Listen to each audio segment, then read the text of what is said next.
Entramos agora na aula de vapor de oxigênio. Eu me recuso a falar que é vapor de ozônio, gente. E eu vou te provar por que eu não concordo com isso. Bom, como é que eu separei essa aula? Eu quis fazer de uma forma que é igual na forma que é no equipamento que gera esse vapor. Então, vamos lá. Olhando aqui embaixo, gente, é o seguinte. Quando você abre esse equipamento, o que tem nele? Tem um tanquezinho, onde existe uma serpentina dentro desse tanque, algo assim, que aquece essa água. Quando ele aquece essa água, né, quando a água chega a 100 graus, ela se torna vapor. Então, a função aqui nesse tanque, dessa serpentina, é aquecer essa água. Ao lado desse tanque tem essa bobina aqui, ó, azul, aqui do ladinho, ó. Eu tô com o mouse aqui. Essa bobina, ela emite uma faísca. Ó, saem dois fios dela. Se a gente olhar aqui do lado, nessa figura do lado, tem aqui essa faísquinha aqui. E é essa faísca que é dada. O vapor passa por essa faísca. Se a gente for para a terceira figura aqui, dá para ver que tem a bobina aqui, sai os fios da bobina e aqui eles são instalados. E é aqui que acontece uma faísca. É simplesmente, gente, essa faísquinha aqui, não tem nada demais, é simplesmente uma faísquinha. E quando a gente olha aqui já o vapor saindo, significa que a hora que eu ligo o botão de ozônio, começa a dar essas faíscas que acontecem por aqui, esse vapor sai e passa no meio dessa faísca. Então, é dessa forma que acontece. Então, eu separei essa aula em 3 partes, onde a gente vai falar primeiro essa questão do vapor. Primeiro, vamos falar o que é o vapor. Tudo que existe, né, no mundo, aqui no nosso planeta, é uma matéria. Desde a poeira até esse copo aqui, ele é formado de átomos e a gente chama isso de matéria. Existem, atualmente, 7 estados da matéria, mas a gente, né, lida no cotidiano com 3 que são elas: sólido, líquido e gasoso. Então, eu vou falar dessas, né, dos mais comuns. Quando a água está no estado gasoso, ela pode se encontrar como vapor e como gás. Então, tem diferença. Vapor é uma coisa, gás é outra. E o que significa, né, quando ela passa para vapor? Quando você chega, né, a uma temperatura de 100 graus, essas moléculas do estado líquido passam para o vapor. Então, aqui, ó, eu tenho essas moléculas, as bolinhas aqui que são as moléculas, e você vai aquecendo e elas chegam uma hora que elas saem do líquido e se tornam, né, vão para o estado gasoso. Mas o que é a temperatura? Nada mais é do que uma intensidade de calor naquele determinado, aquela determinada substância, né, líquida que seja, e aí então você começa a aumentar essa intensidade de calor, consequentemente essas moléculas começam a se debater uma entre as outras, chegando uma hora que elas acabam saindo do líquido, escapulindo desse líquido, se tornando vapor. Então, temperatura é isso, e também vale lembrar do que é pressão. Pressão nada mais é o peso, a força que está em cima das coisas. Então, se eu quiser, por exemplo, adicionar, incorporar mais ozônio na água, eu vou aumentar a pressão. Então, eu fecho um tanque e aumento a pressão desse tanque, eu consigo colocar mais ozônio dentro da água. Então, essas são as duas, né, variáveis que a gente brinca para conseguir fazer determinada aplicação, depende do objetivo. E aí, o que acontece? Teve alguém que estudou todas as substâncias, eu já falei de diagrama de fases lá no primeiro módulo, mas aqui no diagrama de fases dá para ver bem isso tudo que eu estou falando.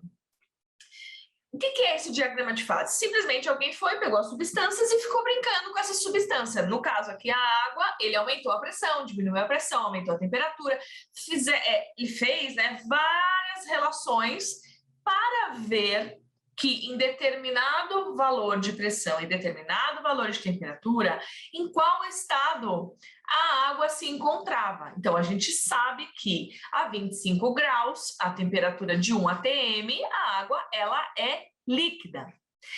Aí, a gente sabe também que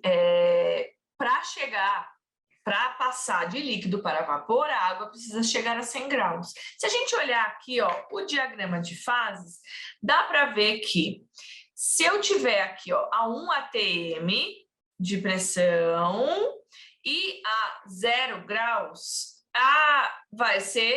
aqui vai ser sólido. Vai ser sólido, desculpa, aqui.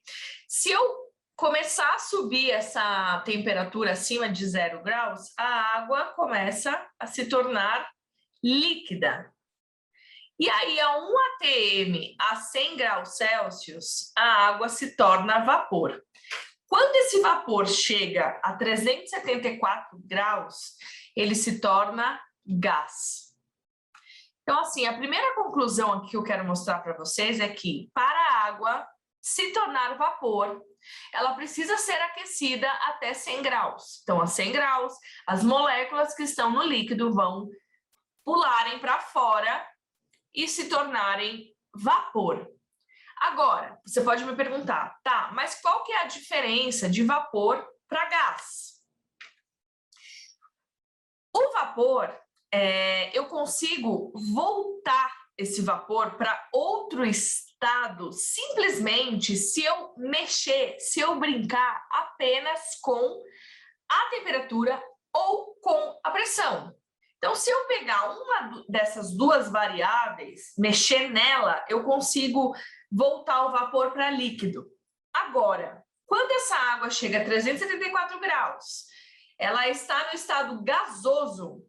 Para ela conseguir retornar para outro estado físico, é necessário simultaneamente alterar a pressão e a temperatura. Então, é isso que faz a diferença entre a água ser um vapor e a água estar no estado gasoso. Então, gente, olhando aqui, diagrama de fases, está bem aqui, pressão, relação, pressão, temperatura. Então, a água, para ela se tornar, passar da água aqui do azulzinho para o rosinha, a água precisa chegar a 100 graus, tá? Essa é a principal conclusão dessa primeira parte. Começamos agora a nossa segunda aula sobre vapor de ozônio. Na primeira aula, discutimos sobre o que é vapor. Agora, nessa segunda, falaremos sobre a produção do ozônio, né? A geração desse ozônio, como é que ele acontece. E a próxima aula vamos falar sobre a mudança de cor desse vapor. Bom, de onde vem o ozônio? Ele vem do oxigênio. Então, gente, onde tiver oxigênio, se houver uma descarga, vai acabar formando muito pouquinho de ozônio, mas pode acontecer, pelo simples fato do ozônio ser proveniente do oxigênio. Quais são as fontes mais conhecidas de oxigênio? Na verdade, onde que tem oxigênio? Tem oxigênio no ar. Aqui no ar temos 21% de oxigênio. O que eu posso fazer? Ao invés de eu trabalhar com 21%, eu posso pegar esse oxigênio do ar e concentrá-lo que é o que o concentrador de oxigênio faz.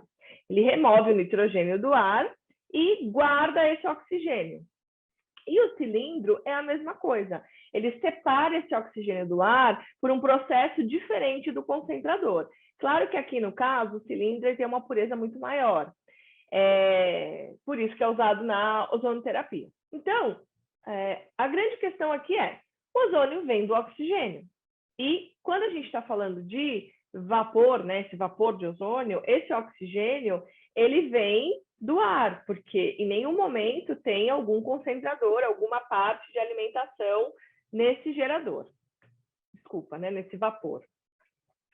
Como é que é gerado o ozônio quando a gente fala de geradores de ozônio? E eu vou falar do ar aqui porque é o que está mais linkado ao vapor de ozônio. Então, o que acontece? Num gerador de ozônio alimentado por ar ambiente, você tem um ventiladorzinho lá que puxa esse ar, o ar que respiramos. A hora que você puxa essa massa de ar, ele vai passar por uma plaquinha, por algum eletrodo, onde tem, entre esses dois eletrodos, existe uma descarga elétrica que acontece, e essa descarga elétrica faz com que a molécula de oxigênio se separe, formando dois átomos. Um átomo acaba se juntando a uma molécula de oxigênio, formando o ozônio. Então, nesse caso aqui, quando eu capto o ar, essa massa de ar que vem com oxigênio, nitrogênio, um pouco de vapor de água, quando eu pego essa massa passa por esse eletrodo, eu formo 1% de 100% desse ar que entrou, eu formo 1% de ozônio no final, muito pouco. E lembrando que aqui, para eu produzir esse ozônio usando esse ar ambiente, eu preciso pensar, tem uma engenharia esse gerador. Por quê? Como eu já falei algumas vezes, a temperatura é o pior inimigo do ozônio. Então, de alguma forma, precisa ter uma ventilação, algo assim que refrigere esse gerador para que ele consiga formar o ozônio. Porque se estiver muito quente dentro do gerador, ele não vai conseguir formar. Tanto que quando a gente quer formar muito ozônio, a gente precisa de quantidades maiores, os equipamentos, os geradores de ozônio, eles são resfriados por água. Passa por dentro dele uma água que fica absorvendo esse calor para deixar o gerador formar mais ozônio, tá? Então, esse aqui é a forma que gera ozônio por um gerador de ozônio. Foi o que eu disse aqui, né? É uma descarga elétrica, separa a molécula, forma a molécula de ozônio. Então, o ozônio é um subproduto de qualquer descarga elétrica. Se eu tiver uma descarga elétrica aqui, vai ter um pouquinho de ozônio. Tanto que até impressoras geram ozônio, porque elas têm alta tensão internamente. E como temos oxigênio no ar, acaba formando um pouco de ozônio. Então, se a gente pegar, tem um estudo aqui que mostra, né, numa concentração determinada por uma área, né, uma sala que tinha 32 metros cúbicos e que ficou por 2 horas imprimindo papéis. E aí chegaram a essa dosagem de ozônio. Olha que máximo isso, que a impressora emite ozônio, gente.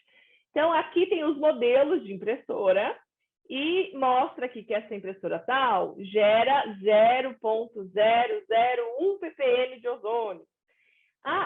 Aqui gera mais, aqui é essa 0,16 ppm, 0,01. O que a OSHA fala? A OSHA é a Organização de Saúde e de Segurança dos Estados Unidos, que o ideal é que você tenha contato até 0,2 ppm, nesse caso aqui, que é essa emissão. A OSHA, ela fala mesmo em 0,08. Então, para arredondar, o que a gente pode inalar? 0,1 ppm de ozônio. Seria o melhor, sempre é o zero, mas esse limite de 0,1 ainda é aceitável. E aí, aqui, a OSHA, ela diz que se você tem impressoras e que, por conta disso, acabam formando um pouco de ozônio, ela deve estar num lugar arejado e tanto que vocês já sentiram, a impressora ela tem um cheirinho, né, gostosinho. Então, gente, se até a impressora faz isso e você está lá do lado da impressora e você não recebe nenhum melhora, né, no seu corpo, tal, por conta dessa emissão de ozônio bem ínfima, significa que a hora que você tem uma descarga elétrica, uma faísca dessa forma, que é o que está aqui na foto, é isso que faz no vapor de ozônio, se existe a formação de alguma quantidade de ozônio, é muito, mas muito, muito baixa, muito pequena. Se fosse tão eficiente essa forma de gerar ozônio, não ia ser preciso comprar tudo isso, né, gente? Vamos combinar.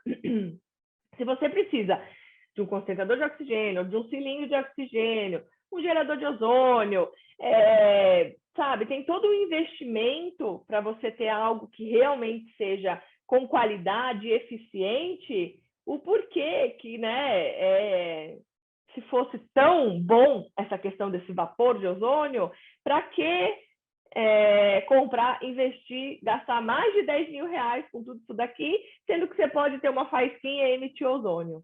Então, o que é importante dizer aqui? Que se há a formação de algum ozônio é muito baixa, muito, muito. Então, o que a gente viu aqui, que o máximo, ainda contando aqui, que uma impressora gera é 0,01. Então, gente, se a gente pode até meio que conviver com 0,1 de ozônio, e teoricamente não vai fazer tão mal assim para a gente, você imagina que 0,01 não é absolutamente nada, falando de uma impressora, que deve ter uma tensão muito maior do que essa pequena faísca que esse equipamento de vapor de ozônio emite. Além de toda essa questão ínfima de produção de ozônio, existe também as questões físicas da termodinâmica que influenciam nessa geração de ozônio. Eu já falei sobre isso no primeiro módulo, mas aqui eu quero repetir para mostrar que, além dessa parte da temperatura do vapor, essa geração muito pequena do ozônio, existe essa questão termodinâmica. Então, existem dois tipos de reações. Existem as reações que são espontâneas e as que não são espontâneas. Para a gente saber se essa reação é espontânea ou não, existe uma fórmula que coloca essa entalpia, entropia e temperatura, que é a energia livre de Gibbs, que a gente também já falou no primeiro módulo. Então, a entalpia, quando a entalpia ela é menor do que zero, o que é a entalpia? Entalpia é a energia que ou é gerada ou que precisa para acontecer. Então, no caso da combustão, é uma entalpia abaixo de zero, que significa que libera calor, libera essa energia. E a questão da endotérmica, a reação endotérmica, que é o caso do ozônio, você precisa colocar energia para acontecer. A descarga elétrica nada mais é do que isso. O ozônio não vai se formar porque, quero formar ozônio. Não, não vai. Então, você precisa forçar essa reação. E isso faz com que, a todo momento que você force a reação, ela queira voltar para o seu estado natural. Por isso que o ozônio ele é instável. Além da entalpia, tem a entropia, que significa a agitação dessas moléculas, né? O quanto elas têm essa liberdade para ficar se movendo. Quando a gente fala de um sólido, lembra? As moléculas estão muito juntas, então a entropia é muito baixa. Ou quando nos líquidos, é mais ou menos, e nos gases, o fato deles terem essas forças intermoleculares muito baixas, ou seja, um não está perto do outro, faz com que eles ocupem todo o espaço e que essa entropia seja muito alta. E na teoria de Gibbs, tem essa relação, né? Que antigamente ele achava que era só o fato de ser espontâneo ou não, tinha a ver somente com essa entalpia, que é essa energia, ou com essa entropia, que é essa desordem do sistema. Mas aí ele percebeu que dependia da temperatura também. Que a temperatura era algo que influenciava nessa formação de espontânea e não espontânea.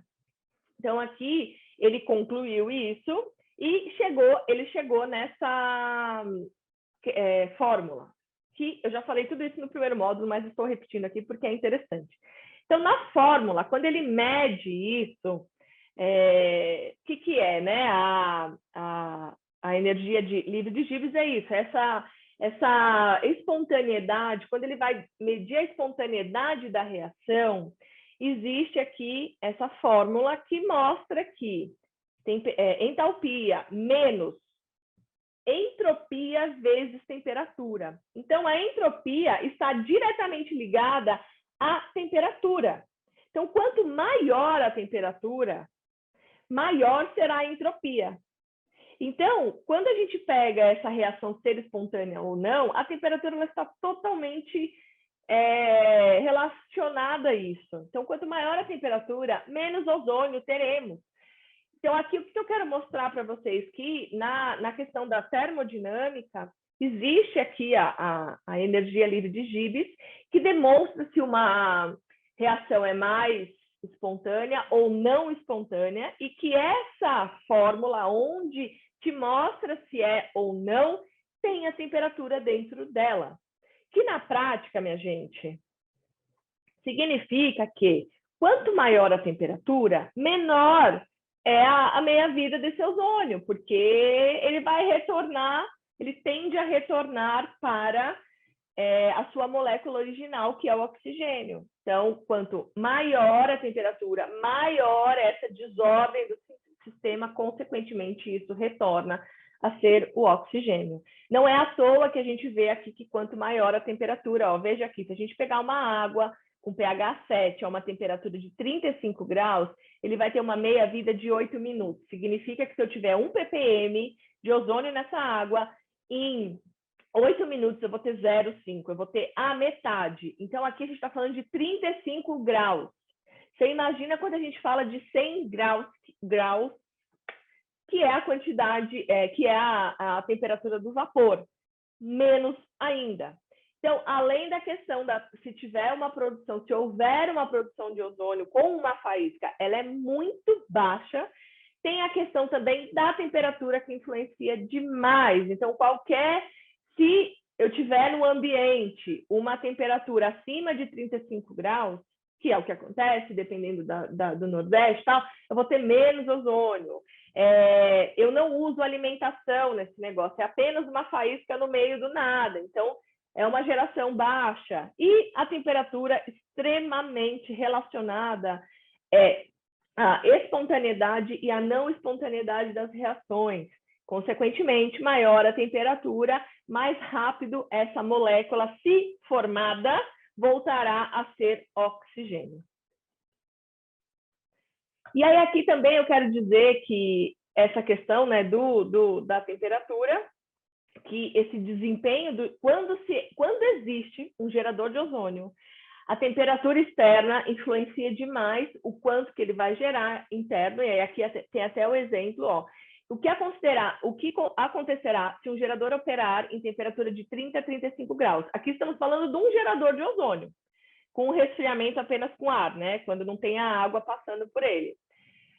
Se a célula de ozônio está funcionando a 45 graus e o ar está a 35 em vez de 20, 25, a troca de calor vai ser muito baixa. Então, a produção de ozônio cairá por 40%. Isso aqui é um dado que eu tirei de um estudo. E aí aqui, né, ele recomenda que o ideal é que você invista em um gerador de ozônio que use água para refrigerar, ou que você acabe refrigerando a sala que você está usando esse gerador de ozônio. Então, assim, gente, temperatura alta, inimiga do ozônio, tá? Nunca se esqueça disso. Entramos na aula 3 sobre o vapor de ozônio. Essa vai ser a nossa última aula e no final vamos fazer um overview aí de tudo que foi dito sobre esse assunto. Bom, o que nós vamos falar nessa aula? Conforme eu usei nas outras duas anteriores, agora o assunto é por que quando o vapor passa por essa faísca, descarga elétrica, faísca, ele muda de cor. Eu vou te explicar o porquê disso. Lembra que lá no primeiro módulo eu expliquei que tudo que ocupa espaço e tem massa é considerado uma matéria, que essa matéria é formada por moléculas, por um conjunto de moléculas, e essas moléculas elas são formadas por átomos. Esses átomos possuem núcleo. Esse núcleo tem prótons e elétrons, E em volta desse núcleo tem uma eletrosfera onde ficam esses elétrons. Tudo tem átomo. Nós somos, né, totalmente compostos de átomos. Nós e qualquer matéria, qualquer coisa. Então, esse átomo, ele é desenhado dessa forma, né? Então, às vezes parece ser um pouco difícil de imaginar ele, e ele é muito, muito, muito, muito, muito pequeno, que a gente não consegue ver a olho nu. Mas ele existe, ele está aí. Com um núcleo, uma eletrosfera e esses núcleos, e esses elétrons, girando sobre esse núcleo. Então, gente, o que acontece? Tem lá a molécula do vapor. Tem a molécula da água no estado vapor. Quando essa molécula passa pela descarga elétrica, esse átomo dessa molécula, porque se é o oxigênio, tem 2 átomos de oxigênio, né? Um átomo, né, desse oxigênio, ou os 2, a hora que eles passam pela faísca, esse átomo absorve energia. E aí essa energia acaba dando uma bagunçada nessa estrutura desse átomo. Então, nesse caso aqui, um elétron da parte mais externa acaba pulando de um lado para outro. E aí ele troca esses níveis. Então, se você tem um átomo sem nada, ele está no seu estado natural, a hora que você emite alguma energia sobre ele, ele vai mudar de lugar, e a hora que ele voltar a se estabilizar, ele vai devolver essa energia como luz. Eu fiz a live, né, com o professor Paulo, e a gente conversou bastante sobre isso, e até estava aguardando essa live para fazer essa aula, e aí ele explicou exatamente o que eu escrevi aqui, né? Que a mudança do cor de vapor, após a passagem do mesmo em uma faísca, e é esse o processo que acontece nesses equipamentos, é denominado um processo com efeito fotoelétrico. Quando essa molécula passa por uma faísca, os elétrons do átomo dessa molécula pulam para outros níveis e, ao retornarem ao estado original, eles liberam essa energia que ganharam em forma de luz. Bingo! Por isso que o vapor muda de cor. Não tem nada a ver com o ozônio. Não é o ozônio que faz ele mudar de cor. E, sabendo disso, vamos aos pontos mais importantes de todas essas aulas. Bom, primeiro, se a água, para ser vapor, ela precisa estar a 100 graus e o ozônio não aguenta temperaturas altas, por exemplo, temperatura na água, o máximo que ele consegue é 60 graus suportar, e já é bastante. Existe ozônio no vapor? Não, né, gente? E no vapor, essas moléculas, mesmo que, sei lá, formasse um ozônio lá, tipo, elas são tão agitadas que talvez esse ozônio nem chegaria, né, por exemplo, do couro cabeludo, nem chegaria, porque elas estão muito com forças intermoleculares 0. Então, estão muito distantes, muito alucinadas. Então, é capaz que se formasse um tiquinho de ozônio, ele ainda não chegasse no local que você quer. Qualquer descarga elétrica emite ozônio. Lembra quando a gente fizer isso no ar? Se até uma impressora produz ozônio, essa quantidade de ozônio é alta ou baixa? É muito baixa, é o que eu disse. É uma quantidade ínfima de ozônio, se houver ainda. Se fosse tão fácil gerar ozônio, era necessário comprar concentrador de oxigênio, gerador de ozônio, nananã. Não, né, gente? Não ia ser assim. O ozônio é uma reação não espontânea, conforme já foi demonstrado 300 vezes lá a questão da entropia, da energia livre de Gibbs e tal. Então, quanto maior a temperatura dessas moléculas, maior é a desordem, que é essa questão do vapor ser muito agitado. Então, rola lá uma festa, eles estão super agitados. Consequentemente, a partir do momento que você aumenta essa temperatura, a molécula tende a retornar ao seu estado natural, que é o oxigênio. É pouco provável que o vapor tenha quantidade deficiente de ozônio por conta da agitação das moléculas, já falei. A tendência natural do ozônio é se tornar oxigênio. É a naturalidade, não tem muito como lutar contra isso, né? Mesmo que houvesse a formação de ozônio, ela seria temporário, de segundos, em quantidades muito baixas, por exemplo, ppb. Quando a gente fala de ppm, é parte por milhão. Quando a gente fala de ppb, é parte por bilhão. Então, é menos ainda. E qual que é a conclusão, gente, de tudo isso? Que o próprio vapor já é eficaz contra a desinfecção de algum local, sanitização, seja no corpo e tal. Porque as bactérias elas não aguentam temperaturas altas, elas, né, acabam também sendo inativadas, dependendo da temperatura. Tanto é que, por exemplo, na indústria farmacêutica, quando eles fazem a limpeza do processo, hoje se usa água ozonizada, né, das tubulações e tal. Antigamente se usava vapor, porque altas temperaturas os micro-organismos também não aguentam, muito altas. Então, nesse caso, especificamente, não precisa do ozônio. O próprio vapor já vai conseguir eliminar o que é necessário. Bom, gente, eu espero que vocês tenham gostado. Eu fiz essa formação com muito carinho. Eu me dediquei bastante e essa chega, né, a nossa última aula. E eu agradeço muito todos vocês que seguiram nessa jornada comigo.